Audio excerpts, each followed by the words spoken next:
I'm going to take you around the world in 18 minutes.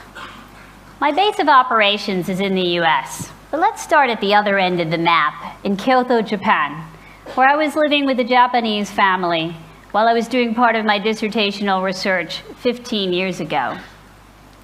I knew even then that I would encounter cultural differences and misunderstandings, but they popped up when I least expected it. On my first day, I went to a restaurant and I ordered a cup of green tea with sugar. After a pause, the waiter said, "One does not put sugar in green tea." "I know," I said. "I'm aware of this custom, but I really like my tea sweet."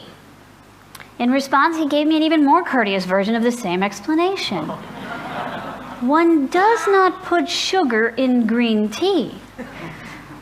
"I understand," I said, "that the Japanese do not put sugar in their green tea, but I'd like to put some sugar in my green tea." Surprised by my insistence, the waiter took up the issue with the manager. Pretty soon, a lengthy discussion ensued, and finally the manager came over to me and said, "I am very sorry, we do not have sugar." Well, since I couldn't have my tea the way I wanted it, I ordered a cup of coffee, which the waiter brought over promptly.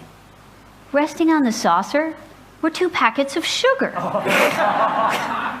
My failure to procure myself a cup of sweet green tea was not due to a simple misunderstanding. This was due to a fundamental difference in our ideas about choice.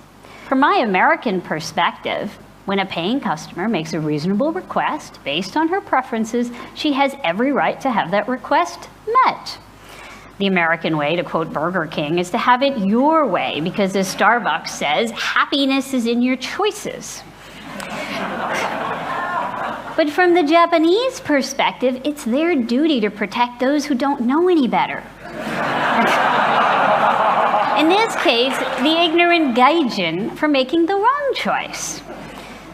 Let's face it, the way I wanted my tea was inappropriate according to cultural standards, and they were doing their best to help me save face. Americans tend to believe that they've reached some sort of pinnacle in the way they practice choice. They think that choice is seen through the American lens best fulfills an innate and universal desire for choice in all humans. Unfortunately, these beliefs are based on assumptions that don't always hold true. In many countries, in many cultures, at times they don't even hold true at America's own borders.